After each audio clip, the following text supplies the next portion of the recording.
qytetet tona sa vine po projektohen vetëm për të rriturit, të cilët janë aktiv, shkojnë në punë dhe nuk merren parasysh ndoshta mjaftueshëm fëmijët, pleqt, personat me aftësi të kufizuara, persona me probleme të shëndetit mendor apo dhe ata që kanë sëmundje kronike. Gjatë studimit unë përdora edhe një kamerë GoPro me fëmijët. Vetëm diferenca e gjatësisë tregonte shumë se sa ata i përjetojnë barrierat që hasin gjatë lëvizjes së tyre. Gjëja më emergjente që unë shikoj në zonat e banimit është dominimi i makinave. Një plan i menaxhimit të parkingut do ishte hapi i parë. Duhet bërë një punë më e mirë për të ofruar një dizajn urban që është gjithëpërfshirës për gjitha grupet e shoqërisë. Cilat janë elementet thelbësore për ta bërë një qytet që të jetë i jetueshëm? Një qytet i jetueshëm ka aftësinë për të ofruar një jetesë të shëndetshme, të sigurt, edhe nga ana sociale për të krijuar mundësinë për të krijuar marrëdhënie sociale, jetë në komunitet. Pra ka shumë element që kontribuojnë në jetueshmërinë e një qyteti, duke nisur që nga hapësirat e gjelbërta, nga transporti publik i mirë dhe eficient, pra menaxhimi i mirë i tij, edhe shumë elemente të tjerë të qytetit që ndikojnë në cilësinë e jetesës së përditshme të qytetarëve. Në këtë këndvështrim, Tirana, kryeqyteti ynë, sa i jetueshëm është sot, duke pasur parasysh këto elemente apo edhe të tjera? Ka shumë diskutime për këtë çështje. Duke qenë se dhe zhvillimi në Tiranë ndoshta nuk është një lloj barabartë i shpërndar. Ka disa zona të cilat kanë më tepër prioritet zhvillimi se sa zonat e tjera. Kështu që persona të ndryshëm në varësi të vendit në cili banojnë mund të argumentojnë ndryshe se jetueshmëria është okay ose në vende të tjera ka goxha vend për përmirësim. Kjo e gjitha lidhet me shërbimet publike që ofrohen edhe cilësinë e infrastrukturës fizike në lagjet ndryshme të Tiranës. Kryeqyteti ynë 2 po themi dekadat e fundit ka përjetuar një ndryshim dhe zhvillim të vrrullshëm, parë kjo edhe nga ndërtimet masive që kanë zënë vend, jo vetëm në qendër, por kudo, por më së shumti sigurisht në qendër. Mirë po ajo çfarë vije të re është fakti që gjithsesi rrugët, akset rrugore janë po të njëjtat, përgjithsisht ato të periudhës komuniste dhe nuk ka pasur një lloj zgjerimi apo planifikimi të ri në këtë drejtim. Sa gjatë mund ta përballojë ky lloj infrastrukture, këtë zhvillim edhe këtë masivitet ndërtimesh në qytet? Është e vërtetë që infrastruktura ekzistuese ndoshta nuk ka kapacitetin e mjaftueshëm për të përballuar qoftë densitetin e re të popullsisë dhe gjitha shërbimet që duhen ofruar në bazë të banorëve, numrit banorëve që banojnë në secilën zonë. Duke nisur gjithashtu edhe nga çështje si parkimi, sa parkim ofrohet, kjo ndikon pastaj tek rrugët të cilat bllokohen dhe ne e vëmë re gjërësisht në Tiranë që lëvizja është bërë shumë e vështirë. Por jo vetëm këto, mund të përmendim edhe çështje si kanalizimet, sa në gjendje është infrastruktura e kanalizimeve për të përballuar gjithë këtë fluks të ri. Gjithashtu edhe menaxhimi i mbetjeve, pra janë çështje që ne i shohim në përditshmëri. Kështu që do duhet një menaxhim më i mirë për të përballuar gjithë fluksin e popullsisë që po shpërngulet në Tiranë. Zonat e reja kryesisht i marrin parasysh këto gjëra në projektim, por duhet patur parasysh që edhe zonat e vjetra, të cilat mund të kenë infrastrukturë të amortizuar, duhet bërë investim dhe në to. E nesër taksi e kemi ndjekur vazhdimisht, po themi, edhe kemi raportuar për çështjet urbane në kryeqytet më së shumti, por patjetër edhe në qytete të tjera. Dhe për sa i përket Tiranës, vije të re që plani, po themi, i përgjithshëm vendor është vetëm në letra, sepse i mbivendosen vendimet e qeverisë që kanë të bëjnë kryesisht me ndërtime shumë të larta, apo sikurse ne i themi apo i quajmë si kulla, të cilat janë të pozicionuara në qendër të qytetit, në një zonë që deri para pak vitesh ka qenë një zonë historike me ndërtesat e tij karakteristike, po themi, vilat e vjetra, të një periudhe të ndryshme historike, dhe tani më i kanë lënë vendin këtyre kullave të larta, shumë kaçe. Si e ke parë këtë lloj zhvillimi të kryeqytetit tonë vitet e fundit, edhe si duhet të funksionojë në vijim në mënyrë që kjo vendimarrje të jetë e drejtë? Në fakt, plani i përgjithshëm vendor parashikon edhe ka shumë vizione dhe strategji, të cilat janë diskutuar që shumë vite më përpara. gjatë studimeve, pra nëse hyn edhe shikon dokumentat e vjetra apo projektet e ndryshme të cilat jo domosdo janë aprovuar në Tiranë, reflektojnë që në fillim të viteve 2000 plane për ndërtim të kullave rreth qendrës së Tiranës. Kështu që në profesionin tonë si planifikues urban shpesh projektohen vizione, pra ka strategji të ndryshme, të cilat janë afatgjata dhe jo gjithmonë ato shkojnë në atë drejtim për cilin janë planifikuar. Pra gjithashtu edhe unazat të cilat janë parashikohen, siç u përfundua dhe unaza e madhe vitin e kaluar, unaza e madhe pasqyrohet që në planin rregullues të vitit 1990, nëse hapim arkivën. Kështu që me zhvillimin e shpejt që ka ndodhur qoftë nga ana infrastrukturore fizike e qytetit, por edhe nga ndryshimet demografike, qoftë edhe politike, ekonomike, pra shumë dinamike, të gjitha këto faktor ndikojnë që pjesë të ndryshme ndoshta të planit të përgjithshëm vendor ndoshta të devijojnë ose të mos shkojnë siç duhen, pra është një proces mjaft dinamik edhe me të papritura. Por sigurisht mendoj që duhet të përfshihen më tepër politika sociale, pra jo vetëm ekonomike, mos i jepet prioritet vetëm zhvillimit ekonomik, por të merren parasysh gjitha grupet të cilat jetojnë në qytet, komuniteti, për të patur një zhvillim më të qëndrueshëm edhe më gjithëpërfshirës. Gjithashtu edhe përfshihen politika mjedisore, pra sepse zhvillimi i qëndrueshëm përfshin politikat mjedisore edhe sociale dhe ekonomike, e cila duket se ka përparësi në Tiranë. Ne kur flasim përgjithsisht për qytetin, e kemi parasysh si një hapësirë që na përket të gjithëve. Të gjithë qytetarëve që bëhen pjesë, që kanë qenë, po që dhe janë shtuar së fundmi, duke pasur parasysh dinamikat edhe demografike që ka përjetuar Tirana. Mirë po, sa e gjejnë veten komunitetet e caktuara në Tiranë, sa i takon shërbimeve që ata marrin. Edhe dua këtu të ndalim paksa tek kategoritë të ndryshme, sikurse janë fëmijët, sikurse janë më të moshuarit, apo edhe personat me aftësi të kufizuar. A është ky një qytet i jetueshëm për këtë kategori? Duke marrë parasysh gjithë vrudhin edhe mënyrën se si janë bërë ndërtesat, por edhe planifikimin urban. Nëse shohim lagjet e reja të cilat po projektohen, kryesisht kanë masa nga ana e infrastrukturës fizike dhe dizajnit urban, të cilat mbështesin lëvizjen e grupeve të ndryshme në shoqëri, siç mund të përfshijmë fëmijët apo pleqt, të cilët ndoshta mobiliteti apo lëvizja është pak më ndryshe nga një njeri i rritur, i shëndetshëm, por duket se kryesisht qytetet tona sa vine po projektohen vetëm për të rriturit, të cilët janë aktiv, shkojnë në punë, dhe nuk merren parasysh ndoshta mjaftueshëm fëmijët, pleqt, personat me aftësi të kufizuara, persona me probleme të shëndetit mendor, apo dhe ata që kanë sëmundje kronike. Për personat lidhur me që kanë sëmundje kronike, mund të përfshihet edhe fakti se sa ndikon zhurmat në qytet, ndoshta cilësia e ajrit, pra të gjithë këto komponent, dhe duhet bërë një punë më e mirë për të ofruar një dizajn urban që është gjithëpërfshirës për gjitha grupet e shoqërisë. Të ndalemi pak më konkretisht, çfarë duhet më shumë në aspektin e planifikimit urban të ketë për personat, po themi persona me aftësi të kufizuar dhe për të moshuarit, domethënë çfarë duhet të mundsojmë në mënyrë që jetesa e tyre të jetë më e lehtë, më praktike, të kenë mundësi ndoshta të zbresin më kollaj nga pallatet ku jetojnë, apo të kenë hapësirat e tyre poshtë pallatit apo parqe, po ndoshta po kërkojmë më shumë duke pasur parasysh situatën në Tiranë, po në mënyrë që të kenë aftësinë edhe mundësinë për të kryer edhe aktivitete të tjera përpos jetesës në një blok apartamentesh. Po, në Tiranë lagjet kryesisht mund të ketë lagje të cilat janë projektuar mjaft mirë nga ana e rampave ose hapësirave për këta persona, por duket se kjo infrastrukturë është e fragmentuar. Pra, nëse një lagje është më e favorizuar se sa tjetra, atëherë lëvizja bëhet e kufizuar brenda vetëm një ambienti në cilin mund të frekuentojnë këta persona. Por ka një stërmasash të cilat duke nisur që nga rampat. Nëse del me një fëmijë për dore, edhe nëse ka shkallë dhe rampa, gjithmonë fëmijët do të zgjedhin rampat, se është dhe më argëtuese, është dhe më e lehtë dhe hapi i tyre është më i vogël.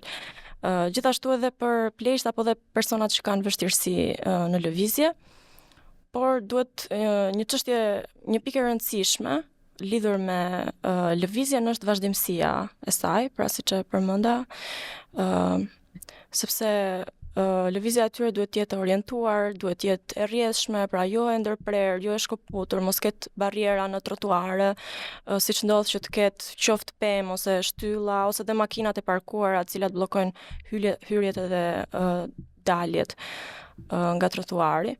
Por gjithashtu pastaj brenda pallateve kjo është çështje që i takon më shumë arkitektëve. Por hapësirat e gjelbërta janë një element që i shërben të gjithë njerëzve në qytet, jo vetëm fëmijëve ku mund të luajnë ose pleqë që mund të kalojnë kohën e tyre të lirë, por edhe për çdo njeri për të kaluar një kohë rekreative, një kohë të qetë, një kohë për të shkëputur nga gjithë zhurma e qytetit dhe nga vrulli i qytetit. Në këtë këmbvështrim të gjërave ideale, se çfarë do të ishte mirë, sa i shikon të reflektuara në urbanistikën e qytetit Tiranës, këtë lloj lirie në lëvizshmëri, po themi, për fëmijët, të moshuarit apo personat me aftësi të kufizuar, dhe cilat janë, po themi, 2-3 gjëra që ti shikon që mungojnë edhe që duhet me patjetër të reflektohet mbi to edhe të kryen siç duhet ky lloj planifikimi urban. Gjatë studimeve të masterit unë bëra një studim, një studim që lidhej me fëmijët dhe hapësirën publike. Edhe gjatë studimit unë mora në vëzhgim 2 zona të ndryshme në Tiranë, një lagje më e re e zhvilluar dhe një lagje e cila është ndërtuar pra mbi banesa të cilat kanë qenë informale, siç janë pallatet e larta tani sot. Dhe një faktor shumë i rëndësishëm, Cilat ishin njësitë administrative, lagjet? Në njësinë 7, lagja pranë 21-shit tek qendra Magnet, dhe zona e Astirit, njësia 14. Shumë e dendur, Po. me popullsinë së fundme, po theme. Po, e vërtet. Dhe në të dyja zonat vjere që kishte prani të lartë të fëmijëve, por ajo çfarë dallonte, pra nëse i krahasojmë të dyja zonat në qendrën Magnet, kush e ka vizituar e di që është kryesisht e gjelbër dhe makinat nuk futen brenda kompleksit banimit, ndryshe nga zona e Astirit. Dhe kjo favorizonte në një farë mënyrë lëvizjen e lirë të fëmijëve, të cilët edhe prindrit ndiheshin të sigurt që t'i lejonin dhe të luanin pa patur rrezikun e makinave. Kështu që automjetet janë një faktor që ndikojnë në sigurinë e personave në këto lagje. Gjithashtu sinjalistika dhe ndriçimi janë element që ne ndoshta i marrim të mirëqen apo kanë shumë rëndësi në qytet. Dhe një faktor tjetër është që gjithashtu që lidhet dhe me kulturën tonë, që ne i preferojmë shumë zonat që kanë përdorime mikse. Pra, jo vetëm të ketë një kënd lojrash për fëmijët, ku ata të luajnë, por të ketë dhe një aktivitet pranë për prindrit e tyre. Në mënyrë që të kalojnë kohë bashkë në të njëjtin vend, po duke bërë gjëra të ndryshme, fëmijët në lojën e tyre dhe prindrit në aktivitetet e tyre. Fokusi ka qenë për fëmijët, duke u nisur nga predispozita që nëse hapësirat publike përmirësohen për fëmijët, atëherë përmirësohen edhe për të gjithë të tjerët. Duke qenë se ata janë dhe më të vegjël fizikisht, e përjetojnë qytetin ndryshe, gjatë studimit unë përdora edhe një kamerë GoPro me fëmijët për të parë se si ata lëviznin në qytet, dhe vetëm diferenca e gjatësisë tregonte shumë se sa ata i përjetojnë barrierat që hasin gjatë lëvizjes së tyre, krahasuar me ne që jemi më të rritur. Patë mundësi që të kryesh intervista, po themi, me prindërit apo target group tjetër, dhe cilat ishin reflektimet e tyre apo nevojat e tyre të shprehura për të pasur një qytet më të jetueshëm për fëmijët edhe për ata patjetër si prindër. Një nga mjetet e tjera përdor gjatë studimit të diplomës ishte edhe pyetësori i shpërndar online, ku morën pjesë 120 prindër, dhe perceptimi i tyre për sigurinë ishte mjaft i ulët në qytetin e Tiranës. Përgjigjet ishin kryesisht të shpërndara në njësi të ndryshme të Tiranës, pra nuk është se ishin të fokusuara vetëm tek njësia 14 apo njësia 7, dhe në një shkallë nga 1 tek 5, perceptimi i sigurisë ishte 9 mesatare. Shqetësimet kryesore të prindërve lidheshin me mungesën e hapësirave për fëmijët. Por megjithatë, gjatë studimit u vure se hapësirat për fëmijët jo gjithmonë preferohen nga vetë fëmijët. Në kulturën shqiptare, fëmijët janë rritur duke luajtur në rrugë, duke luajtur poshtë pallatit, duke luajtur nëpër tunele, kështu që përmirësimi i këtyre hapësirave të përbashkëta do sillte një ambient më të mirë urban. Pra jo domosdo të krijojmë zonime për fëmijët apo hapësira të veçanta për pleqt, por mjedisi i përbashkët urban të jetë më i mirë nga ana e dizajnit urban, nga shërbimet që ofrohen, në mënyrë që të suportojnë nevojat e gjithë personave. Ajo çka vjet re në Tiranë vitet e fundit është se ky lloj bumi, po themi, ndërtimesh edhe mënyra se si ka ndikuar në infrastrukturë ka prekur edhe hapësirat publike në aspektin e gjelbërt. Shumë parqe të gjelbra janë mpakur, janë cënitur duke mbir aty, po themi figurativisht, një pallat, një kull, një ndërtim tjetër. Si e parë qytetin në këtë raport, në raport me hapësirën publike, me hapësirën e gjelbër, edhe sa të nevojshme ka Tirana që në këtë planifikimin e mëtejshëm urban, po themi, për brezat e rinj urbanist, që duhet pasur parasysh që qyteti të jetë më dinjitetshëm i jetueshëm, duke pasur nevojën për hapësirat e gjelbra. Po, është e vërtet, kjo është një gjë për cilën vetë qytetarët ankohen dhe diskutojnë shpesh. Hapësirat e gjelbërta sa vjen e pozvoglohen qoftë nga ndërtimet, ndoshta shtesat e ndërtimeve të reja ose edhe vetë parkimet. Pra shndrohet një hapësirë publike që mund të ketë qenë potencial për hapësirë të gjelbër ose park të një lagjeje në parkim. Pra hapësirat e gjelbërta janë shumë të rëndësishme. Shumica e personave në Tiranë frekuentojnë liçenin, pasi është parku i vetëm i konsoliduar që ne kemi, edhe hapësira të tjera shumë të vogla, për cilat ndoshta nuk janë mirë të menaxhuara. Por nevoja është më e madhe se sa kaq, sepse Tirana po shkon drejt betonizimit, pra hapësirat e gjelbërta do ishin me përfitim jo vetëm nga ana estetike ose për të kaluar një kohë rekreative, por gjithashtu edhe nga ana mjedisore, për shëndetin e qytetit, për cilësinë e ajrit, për amortizimin e zhurmave.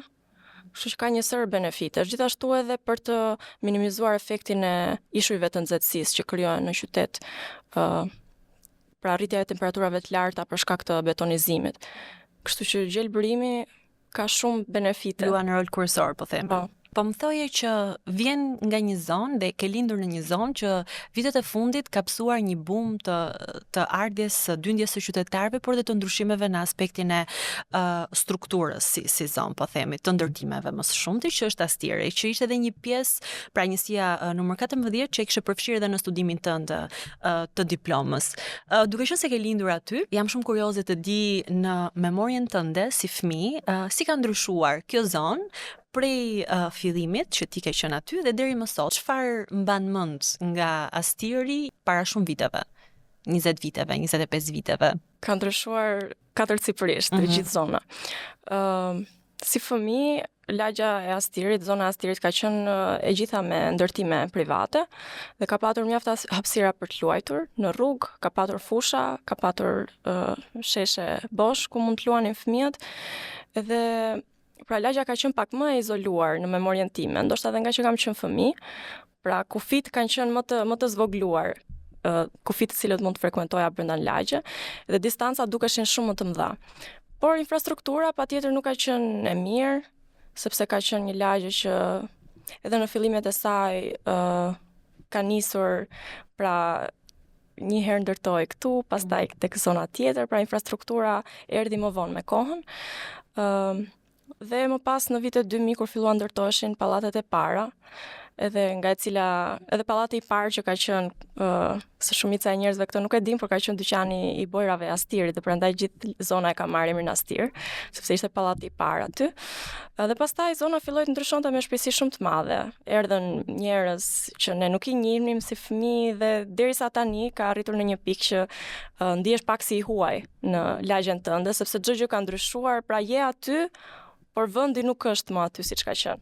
Pra po themi është një zonë, një lagje e cila nuk ka pasur një planifikim të mirëfillt urban fillimisht nga pushteti vendor apo qendror, dhe duke qenë se kanë ardhur njerëzit, kanë ndërtuar edhe më pas ka ardhur dhe infrastruktura, pra është krijuar hap pas hapi vetvetiu nga qytetarët që janë bërë pjesë e kësaj zone, po them. Në një farë mënyrë po, lagja është zhvilluar pra mbi tokat bujqësore të cilat kanë qenë aty përpara viteve 90, edhe nëse shikojmë edhe rrjetin në pamje ajrore, rrjetin infrastrukturor dhe rrugor, ka një pamje ortogonale, siç kanë qenë kanalet e kullimit bujqësor më përpara, por ka patur plan për të zhvilluar, pra edhe pallatet u pati një bum në cilin u ndërtuan, kryesisht në vitet 2007 deri në 2012 që bumi më i madh kur u ndërtuan gjitha pallatet e Astirit, edhe reflektohet edhe pjesa e Unazës madhe që kalon aty në zonë, pra ka qenë që në planet rregulluese më përpara.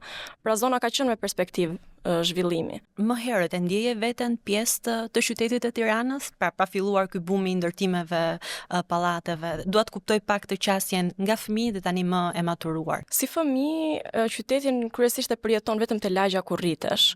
Kështu që lidhjen me gjithë qytetin e Tiranës unë e përjetoja vetëm kur dilnim fundjavave me familjen.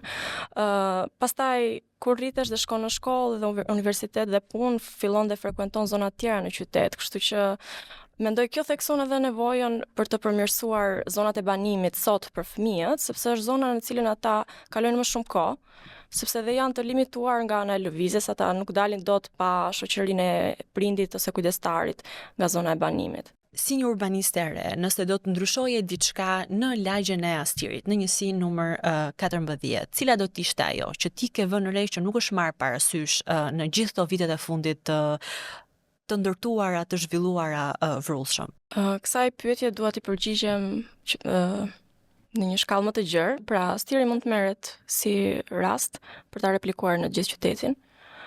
Unë vetë si urbaniste planifikuese urbane, por edhe si qytetare, gjëja më emergjente që unë shikoj në zonat e banimit është dominimi i makinave.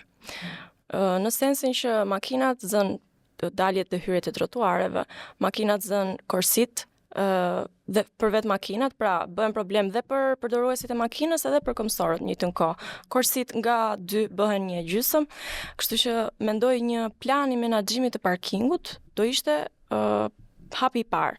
Dhe më pas, mbas kësaj, të krijojë një rrjet hapësirash të gjelbta, të cilat lidhen me njëra tjetrën dhe krijojnë mundësi që njerëzit të lëvizin në këmbë dhe të kalojnë më shumë kohë në hapësira publike. Sa e mundur është që të bëhen ndryshime të tilla, të vogla, po ndoshta edhe me ndikim më të mëdha në qytete që ose në zona që aktualisht janë të ndërtuara. Domethënë sa keni ju mundësi si urbanist për të bërë ndërhyrje të vogla në mënyrë që të përmirësohet jetesa e qytetarëve apo banorëve të kësaj zone?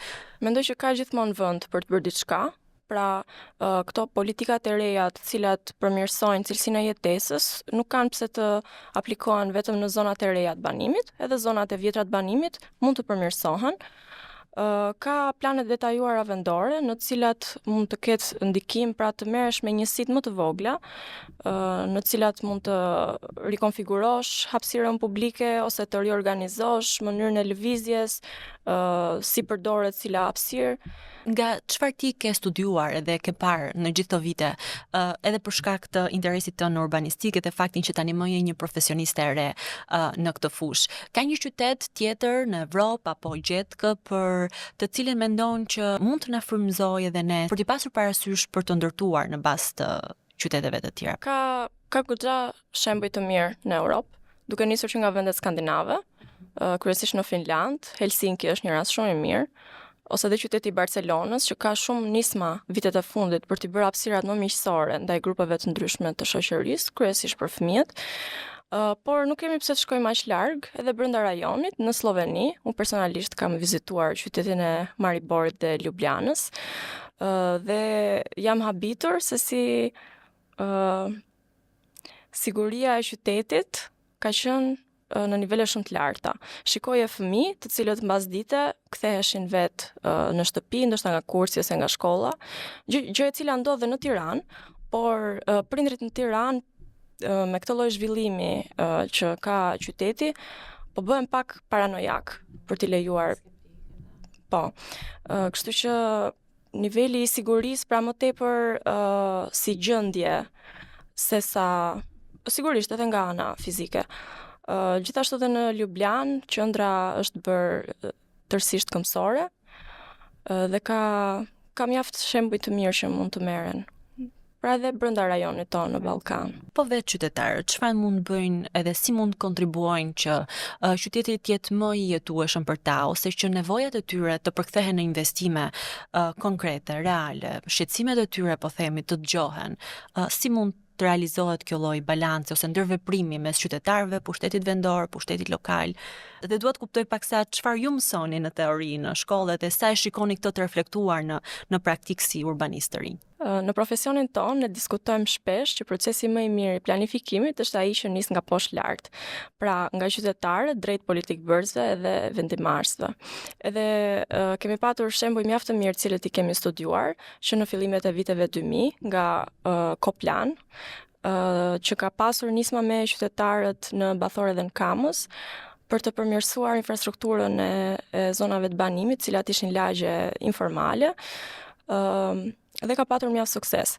Kështu që ka patur raste shumë të mira në Tiranë dhe ka ende nisma të cilat bëhen nga organizata jo fitimprurëse ose edhe vetë qytetarët, por mendoj që interesi edhe dëshira dhe kërkesa e qytetarëve duhet të jetë në nivele më të larta për të dashur për të përmirësuar zonat e banimit dhe qytetin në tërësi. Dhe pastaj në praktik, kështu formalisht ekzistojnë procese konsultimi, por ndodh shpesh që në Tiranë mund të shohësh që shpallet që projekti i ri do ndërtohet. Anashkalohen ose nuk merren parasysh po themen. Por mendoj që kërkesa dhe interesi qytetar duhet të jetë më i lartë, pra ndërgjegjësimi duhet të jetë më i lartë dhe përfshirja qytetare, sepse në fundit përmirësimet në qytet bëhen për qytetarët, kështu që kërkesa duhet të jetë në nivele shumë larta. Si e shikon veten si një urbaniste e re në raport me qytetin dhe në raport me qytetin e Tiranës? Çfarë mendon ti se do të përjetoj qyteti i Tiranës në vitet e ardhshme, duke pasur parasysh edhe zhvillimet e vrullshme kohët e fundit? Kur them zhvillimet e vrullshme, kam gjithmonë në sensin e ndërtimeve masive që bëhen, po jo detyrimisht to, patjetër që janë zhvillime. Planifikuesit e rinj kanë shumë pasion për të bërë gjëra shumë të mëdha në qytet, ndoshta edhe gjëra që duken utopike ose drastike. Por dëshira është shumë e madhe për të bërë projekte të cilat kanë impakt në qytet. Kështu që dëshira ime është që roli i planifikuesit urban të jepet më shumë rëndësi në Tiranë, edhe në vendimarrje dhe në bërjen e politikave për zhvillimin e mëtejshëm të qytetit. Sindi, shumë faleminderit që ishe pjesë e bisedave në Zëra këtu në Citizen Spikal. Faleminderit ju, ishte kënaqësi.